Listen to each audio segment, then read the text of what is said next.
With a loud scream, on the night of the 14th of December 1861, Queen Victoria gave first vent to her grief. Her lifetime of mourning for her husband, Albert the Prince Consort, had begun. That night, the Prince Consort died from typhoid. Queen Victoria was my great-great-grandmother. There's no doubt that the death of Prince Albert led to a period of great uncertainty for the monarchy and the country.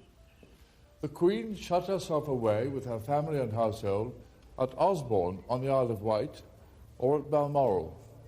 She came to Windsor solely to visit the mausoleum here at Frogmore and spent hours praying at this great shrine she'd built for her husband. The Queen had become a recluse, immersing herself in grief. The Queen wore black for the rest of her life. Her court had to dress in half-mourning. Even estate workers at Balmoral dressed in black kilts. Shops in London ran out of black material. Railings all over the country were painted black and have remained so ever since. A whole industry grew up, supporting the cult of death. The Queen shut herself up at Osborne and refused to go to Windsor or Buckingham Palace to be near the seat of government. With Albert gone, she couldn't cope and said she feared she was becoming unhinged. One morning at Osborne, she was heard shouting in desperation by an open window. I will! I will do my duty!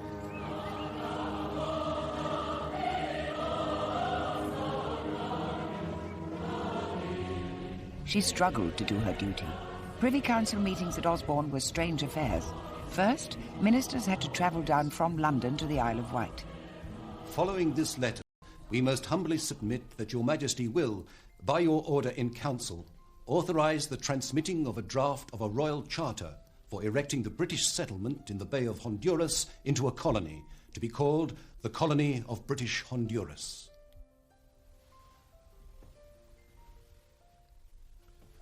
Approved. We beg leave, most humbly. Approved. Queen Victoria's grief was terrible. She plunged the country into seemingly endless mourning. Buckingham Palace was empty for 2 years and was eventually boarded up. Some wag put a notice on the railings which said, "These commanding premises to be let or sold in consequence of the late occupants' declining business." The Queen was no longer doing what her public expected of her. They were baffled and then angry. Her ministers had very strong views.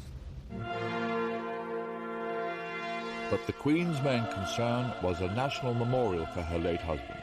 Her cause in the sceptical House of Commons was given a boost by an ambitious politician, Benjamin Disraeli, who argued, "The memorial should represent the character of the prince himself, in the harmony of its proportions, in the beauty of its ornament, and in its enduring nature, so that those who come after us may say, this was the type and testimony to a sublime life and a transcendent career." All this was music to the Queen's ears.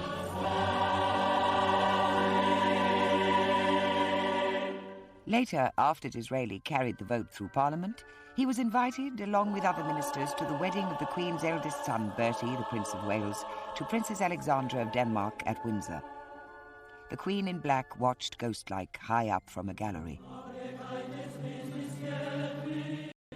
After the ceremony, there was the obligatory photograph with the bust of Prince Albert. At the end of 1864, an event at Osborne lifted the Queen from her misery. One morning, she saw on the terrace John Brown, Prince Albert's favourite gillie from Balmoral. The Queen had asked that he be brought south to help her take up horse riding again. That day, Queen Victoria appeared happy. Brown was suddenly always at the Queen's side. She refused to go anywhere without him. She felt safe with him and gave him the title the Queen's Highland Servant, answerable only to herself. But Brown, the swarthy Highlander, became known as the master of the court and the shadow behind the throne. Brown's manner with his sovereign did appear to be rather brusque. What are you doing with that old dress on you again for? nigh on Greenwim for like a care, I'm thinking. That's enough. John Browne was strongly disapproved of by the court for his over-familiarity with the sovereign, but he gave her the reassurance and protection she appeared to need. His influence was the first step in her rehabilitation as dutiful sovereign. When the Mayor of Portsmouth arrived at Osborne with a request to the Queen, he was surprised by the way her answer was delivered. The Queen says certainly not, you have to go. My request was for the Queen. Do not waste the Queen's time, she's busy.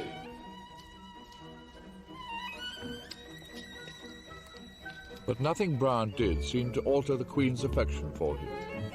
First, she raised his salary from £120 a year to £150, and then he was paid £310 and finally £400.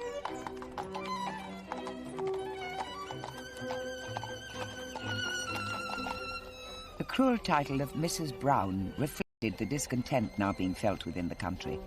At least the Queen in her seclusion was aware she was unpopular. When the ruling Liberal Party failed to pass the second Reform Bill, a measure that would have put 1 million new householders, mainly the middle classes, onto the electoral register, the Queen knew that the discontent amounted to republicanism.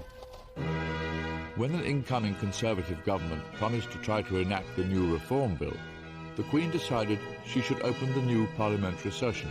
It was the first time in nearly 6 years she'd been seen at a state occasion. The battle for the second Reform Bill won great prestige for Disraeli, who successfully steered it through the Commons for the Conservative Party. Queen Victoria gave her assent to the new Act in August 1867, and here's her signature on the Royal Commission. At a stroke, it doubled the number of people entitled to vote. Although the Queen wasn't aware of it at the time, the passing of this bill would help to shift power into the hands of the electorate. The Queen's troubles did not go away. Fenians, who were Irish Republicans based in America, were involved in terrorist incidents up and down the country. Ireland, which was still part of the United Kingdom, was the key issue for William Gladstone, the leader of the opposition Liberal Party. His long-term plan was Irish self-government, an idea that horrified the Queen. Then the government proposed that Fenians were secretly planning to kidnap the Queen from Osborne. Make sure you cover all the woods all the way down to the main gate. They begged her to go to the safety of Windsor Castle. The Queen refused, believing that it was only a ploy to ease her back into affairs of state. Instead, she allowed police to be posted in the grounds of the park, provided that Browne could organise them. When the plot turned out to be a hoax, the Queen felt triumphantly vindicated. With some relief, the Queen was able to ask Disraeli to become Prime Minister when the present Conservative leader became ill. She was overwhelmed by his exotic appearance when he was sworn in at Osborne. He is full of poetry, romance and chivalry. When he knelt down to kiss my hand, which he took...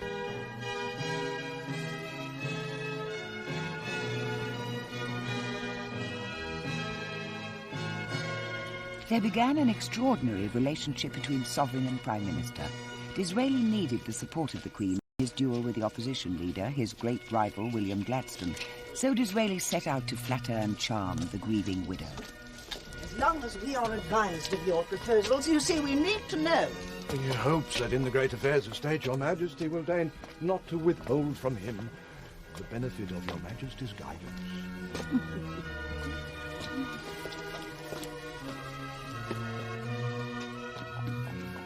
Disraeli was also a popular novelist, and he made sure the Queen was provided with graphic inside details and all the gossip from Parliament.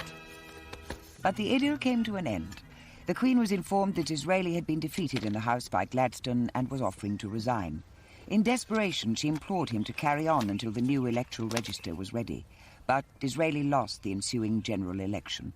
The monarch's traditional power to have a say in the choice of government was over forever. The Queen had lost out to the will of the newly enlarged electorate. As Disraeli gracefully bowed himself out of the Queen's presence, Gladstone, his great rival, marched in. Their styles couldn't have differed more. William Gladstone was a popularist. His power rested with his party machine, fed by the new electorate. Ma'am, the primary mission of my government would be to pacify Ireland. If I may read out, ma'am, my proposed new cabinet. Lord Chancellor, Gladstone had been advised by his wife to pet the Queen. Instead, he read her lists, made speeches, and treated her like a rubber stamp. Lord Chancellor, Mum, Lord Hathaway, Lord President of the Council, Earl Grey and Ripon, Lord Privy Seal, Mr. Austin Bruce, Foreign Secretary. She reacted predictably and went into retirement again, and began writing and illustrating a book about her life in the Highlands, in which Brown featured strongly. Now, as a direct result of the Queen's continuing seclusion, a much more determined Republican movement was growing in the country. The Marseillaise was sung in Trafalgar Square to celebrate a new French Republic, and a pamphlet was published entitled "What Does She Do With It?", asking how the Queen used the money voted to her by Parliament. There was a family conspiracy to try to get the Queen back to duty. Princess Victoria, her eldest daughter, organised a secret round robin to be signed by 7 of her brothers and sisters in the following terms: "Are startled at the murmurs of discontent which reach us. Those of us who live at home are the unwilling and grieving witnesses of criticism which are agonizing to us to hear. The dangers which are daily spreading will crush the monarchy and the dynasty." But the letter was never delivered. Perhaps they were too frightened.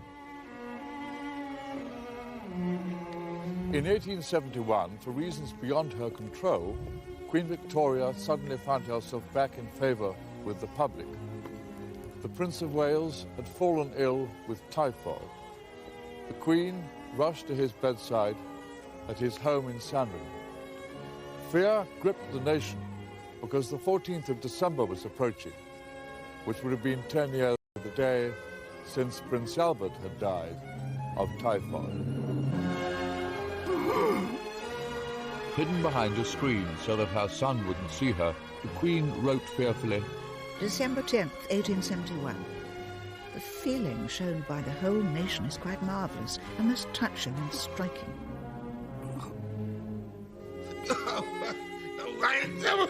And on December the 13th...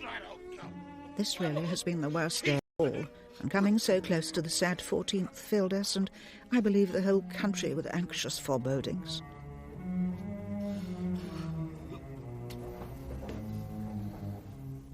Finally, on December the 14th...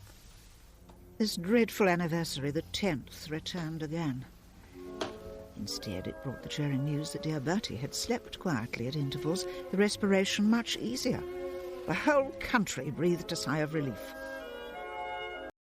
On the way to St. Paul's for a Thanksgiving service, the show of affection amazed the Queen. Dressed in black and wearing only a simple bonnet, she drove in an open carriage to enable the people to see her properly. Then 2 days later, another near tragedy touched the Queen. As she was alighting from her carriage outside Buckingham Palace, Brown had got down to let down the steps when suddenly someone appeared at my side. Then I perceived that it was someone unknown with an uplifted hand. Involuntarily, in a terrible fright, I threw myself over Lady Jane Churchill. I soon recovered myself to stand up, and I saw Brown holding a young man tightly who was struggling. They thought the man had dropped something. Look, there it is. I then did see shining on the ground a small pistol. This filled us with horror. It is to good Brown and to his wonderful presence of mind that I greatly owe my safety, for he alone saw the boy rush round. Queen's life. She was severely shaken, but her prestige in the country rocketed. In the space of a few weeks, republicanism was dead. The royalty problem had been swept away. The faithful John Brown was awarded the Victoria Devoted Service Medal. He's the only recipient of that honour in history.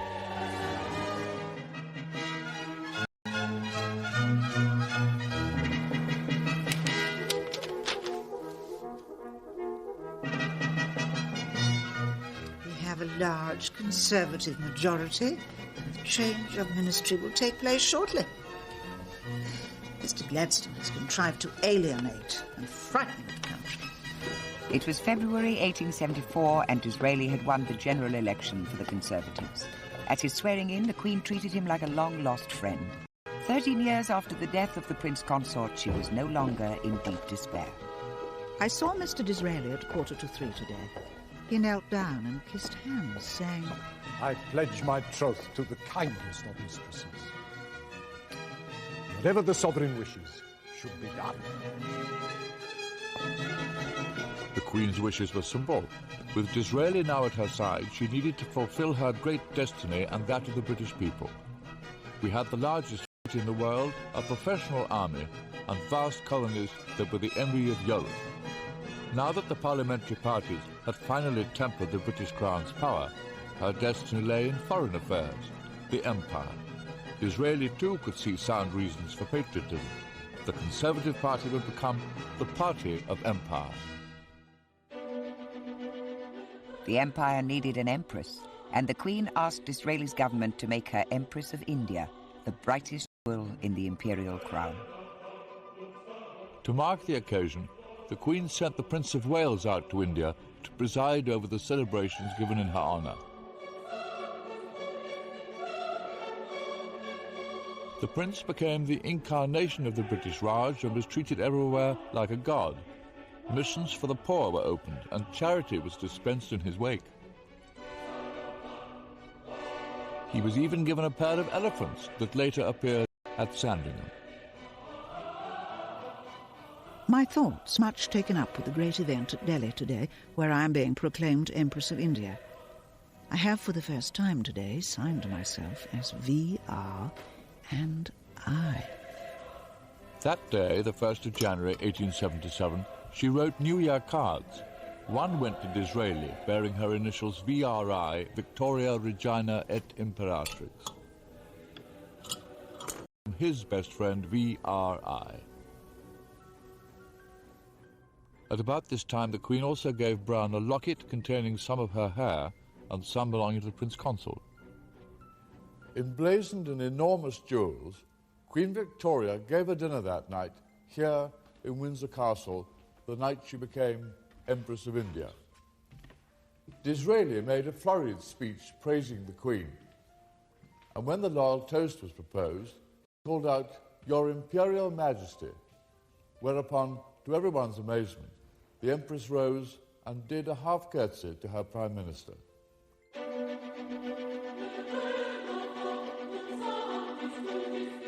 Later, the Queen had the Durbar Room added at Osborne House. It looks like an Indian temple, but its architecture is rather surprising, sitting in the middle of the Isle of Wight. The Queen was mesmerised by India. The corridor next to the Durbar Room is lined with portraits of her Indian subjects. As well as Maharajas in their magnificent costumes, she commissioned pictures of ordinary people. Here we see soldiers, a potter at the age of 102, a carpet weaver, silk spinner, coppersmith, servants, farmers and children. They represent the close affection that Queen Victoria held for the people of her subcontinent. The Queen took her role as Mother of the Empire seriously.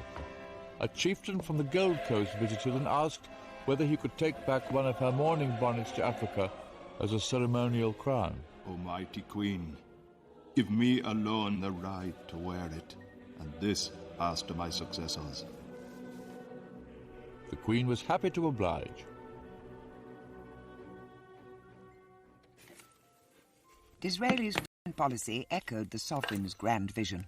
Received a box from Mr. Disraeli with a very important news that the government had purchased the Viceroy of Egypt's shares in the Suez Canal for £4 million, which gives us complete security for India. It is entirely Mr. Disraeli's doing. It is just settled. You have it, madam. The French government has been out-generalised. Next day, Disraeli, with a theatrical flourish, presented the Queen with the share certificates. The Suez Canal coup was entirely the doing of Mr. Disraeli, who has very lofty views of the position the country should hold. His mind is so much greater, larger, so much quicker than that of Mr. Gladstone. And Disraeli was asked to sit, the first Prime Minister to do so at a Queen's audience since Lord Melbourne 40 years before.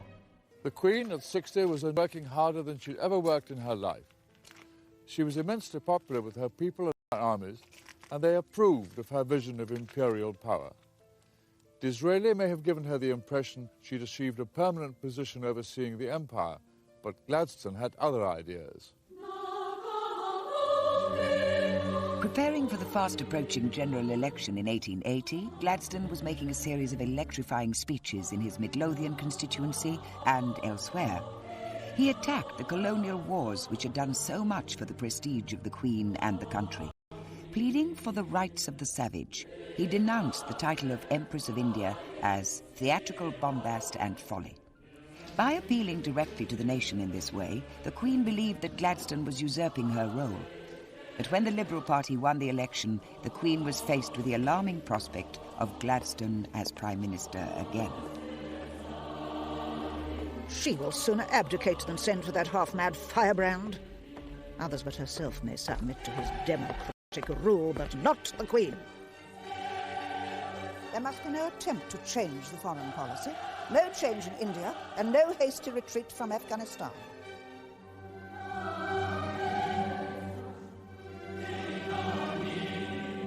With Gladstone in power again, the Queen became less interested in affairs of state. When she was spending time at Balmoral, she often preferred to stay here at the Glassholt, her house on Loch Mick, some miles away from the castle.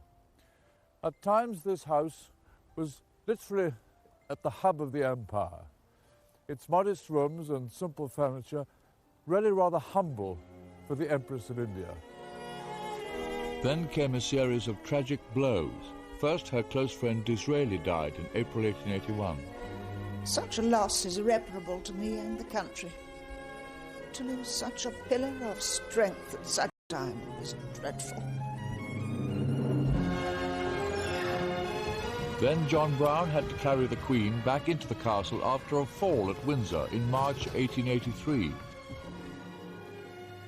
And less than 2 weeks later, the dreadful news that my good, faithful Brown had passed away early this morning. It is the loss not only of a servant, but of a real friend. The shock, the blow, the blank, the constant missing at every turn of the one strong, powerful arm and head almost stunned me, and I am truly overwhelmed. And now all is gone. All is gone in this world, and all seems unhinged again in thousands of ways. Such was the status of John, empresses even. He may have been only a simple gilly without education, but he was the only person in the household who could make the Queen do what she didn't want. When Prince Albert died, a statue of him was placed on the Balmoral estate. It faces the one of Queen Victoria. Remarkably enough, just about here, where I'm standing, the Queen put another one up to John Brown when he died. And so the three memorials together formed a triangle. His statue was removed from the triangle by King Edward VII when his mother died and tucked away here in the woods. The Queen at 65 was lonely but still resolute. Foreign policy remained her obsession, and here she felt Gladstone was at his most neglectful. When General Gordon was under siege from hostile troops in the Sudan, she begged Gladstone to send out a rescue column to Khartoum. The Queen trembles for General Gordon's safety. If anything befalls him, the result will be awful. 6 weeks later, the Queen was still questioning Gladstone's policies. Mr. Gladstone, you told the Queen when we last met Gordon must be supported. Yet what he asked for repeatedly nearly 5 weeks ago has been refused. If not for humanity's sake, for the honour of the government and the nation. When Gordon was murdered nearly a year later, just before the relief column finally arrived, the country was in uproar.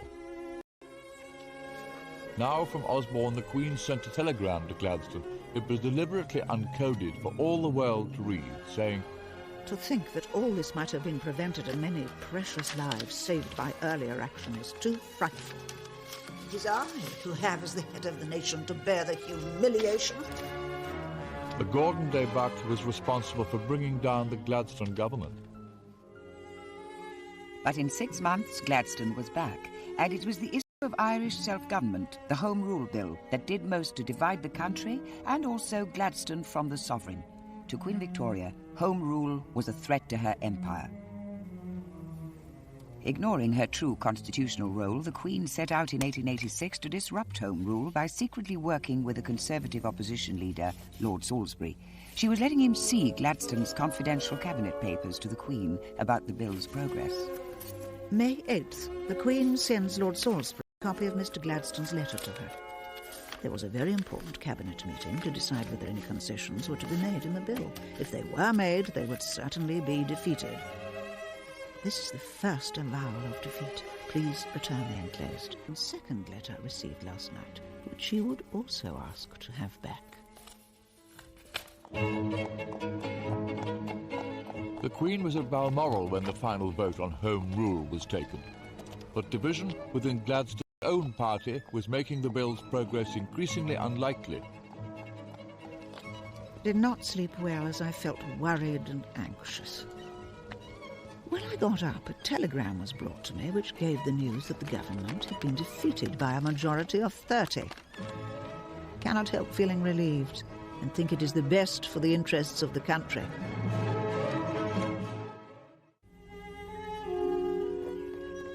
More than 30 years earlier, in the halcyon summer days at Osborne, the royal children gave a regular afternoon tea party in the Swiss cottage for their parents, the Queen and Prince Albert.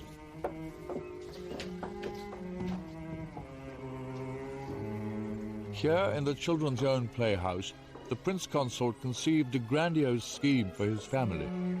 His plan was to marry the family into royal houses on the continent. His aim was to achieve peace and influence in Europe. And here you can see demonstrated the Prince Consort's greatest vision. This famous photograph was taken when Queen Victoria went to Coburg to attend a family wedding over 30 years later in 1894. There are cousins from Russia, here's the Tsar, Germany, the Kaiser, Romania, as well as connections with Spain and with Greece and Denmark, my great-grandfather, King Edward VII, to be. All these people are related to Queen Victoria, but closer analysis of the picture shows how the dream was about to shatter. First to be married was Princess Victoria, Vicky, Prince Albert's eldest and favourite daughter. At 17, she married Prince Frederick of Prussia. The Prince Consort hoped that through this marriage, the belligerent Prussian ascendancy would be tempered by a liberal constitutional monarchy. Instead, the worst happened, and the couple produced a son, Kaiser William, sitting here with the waxed moustaches. He was the Queen's German grandson, and it was he who led his armies against Britain in the First World War. Please advise me how to say, we would like to send a letter to the Viceroy. Viceroy go? Viceroy go. Ek cut. Ek cut. Cut, Your Majesty. Cut. The sovereign began to learn Hindustani so she could deal with Indian affairs of state. Suddenly, another strange figure came into the Queen's life. And how to send a telegram to the Viceroy. Viceroy go? Abdul Karim now took the place of John Brown. Abdul Karim, known as the Munshi or teacher, was disliked by the court as much as Brown. In early 1894, the Queen's old adversary Gladstone finally came to hand in his resignation. He was 85, 10 years older than the Queen. Both had such poor eyesight they could scarcely see each other. And although Gladstone had served the Queen as her Prime Minister a record 4 times, at his final audience, the Queen uttered not a word of thanks. She had much difficulty in finding topics for an adequate prolongation, but fog and rain and her coming journey to Italy all did their duty and helped.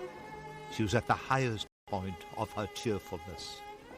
A miserable day outside again today, Mr. Gladstone. My journey to Italy shortly should be very good for my health and for the sake of the country. Gladstone's great power had come with the birth of the nation's first modern party democracy. It had made the two of them needless rivals for the country's affection. With Gladstone's passing, the Queen was at last prepared to assume a role of prestige and influence rather than power, a pattern followed by sovereigns ever since. In June 1897, the 60th anniversary of the Queen's accession, the might of the British Empire was on parade in London, the Queen's Diamond Jubilee. Here the Queen had no need to exert her power over difficult politicians. As Mother of the Empire, her influence was there for all to see, and she was clearly moved by the occasion. A never-to-be-forgotten day. No one ever, I believe, has met with such an ovation as was given me passing through those 6 miles of streets. The crowd was quite indescribable, and their enthusiasm truly marvellous and deeply touching. Every face seemed to be filled with real joy. I was much moved and gratified. Surrounded by a mounted escort of various members of her family from all over the world, Queen Victoria arrived in her carriage at St. Paul's Cathedral. She was too arthritic to go up the steps, so a special service was held outside with the Queen sitting here in her carriage at the bottom.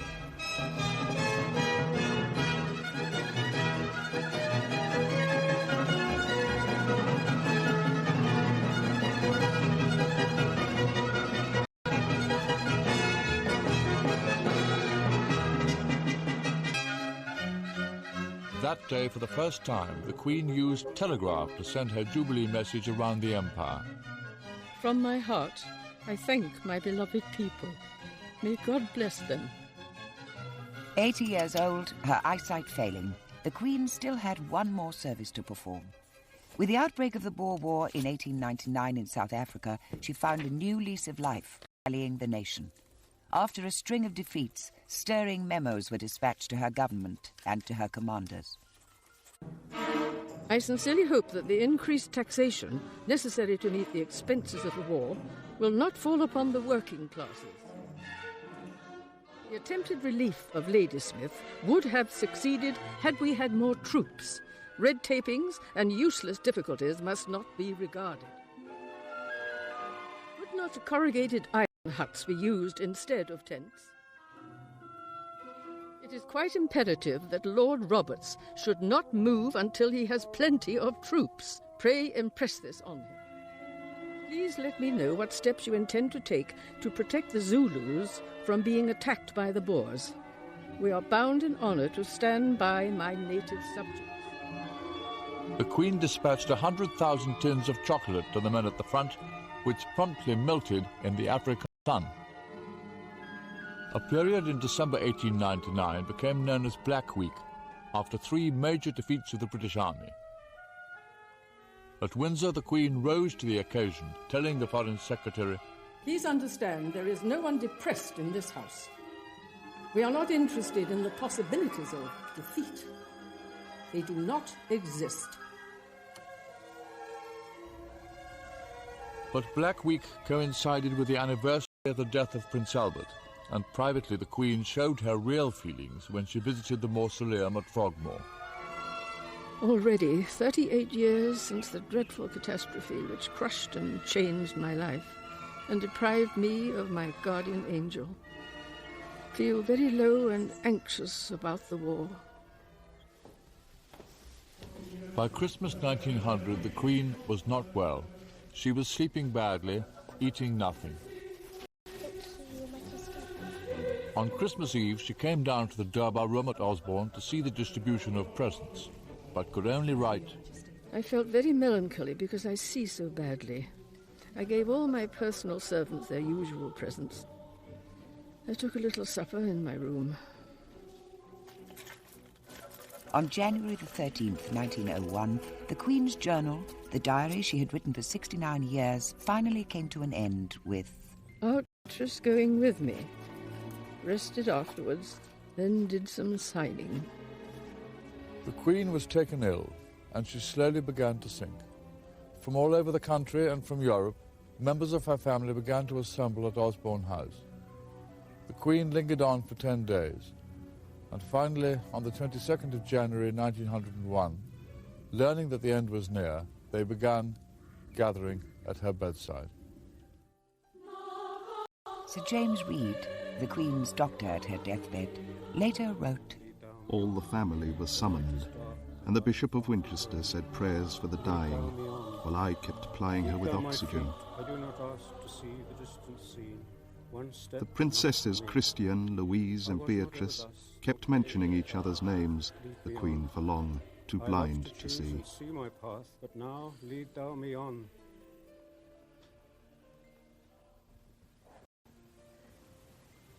Dear Mamma, it's Beatrice. Lenten is close too.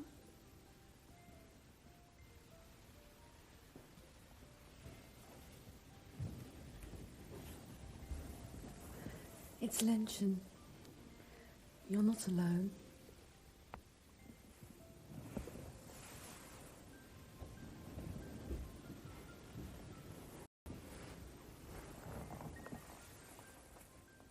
It's Bertie.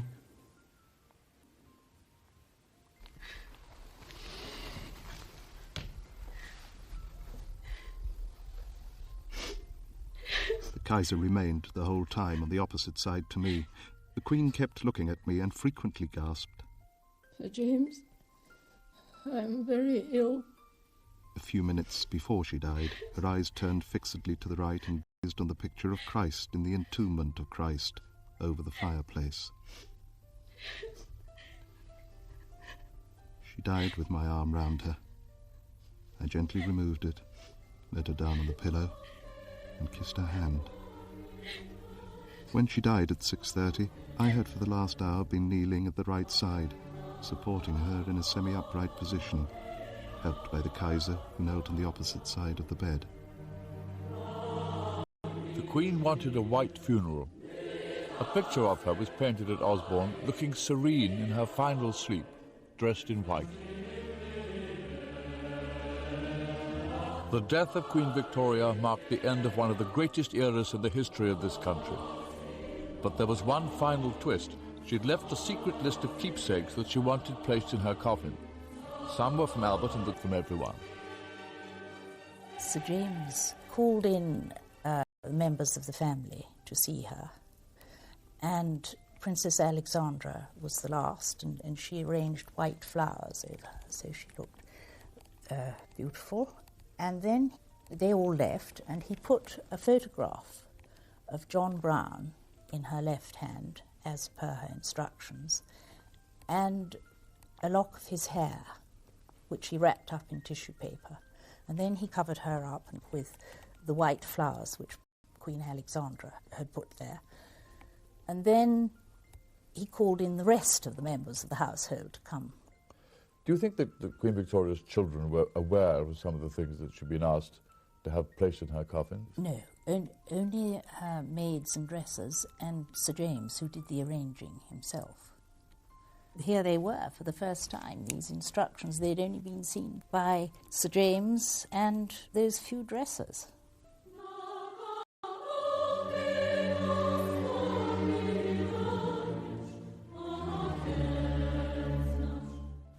On a cold winter's day, Queen Victoria was finally buried in the Frogmore Mausoleum.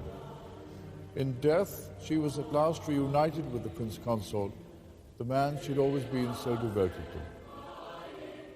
The solitary statue of Prince Albert on his tomb was joined by one of the Queen, her head half turned towards him. The Queen's statue had been carved years earlier when the Prince died, so that she would always remain in the likeness of a young woman.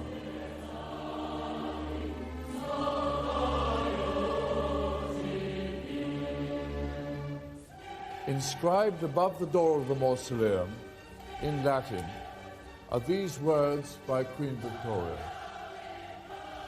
Farewell, best beloved. Here, at last, I shall rest with thee. With thee in Christ I shall rise again. When the burial was over, it began to snow.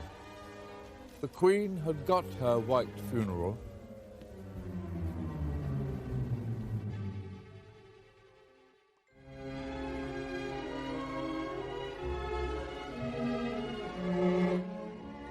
The tragic story of the last Tsar and Tsarina of Russia is remembered tomorrow. Nicholas and Alexandra, that's at the same time. Coming up in a few minutes on UK History, gaze upon the face of Tutankhamun.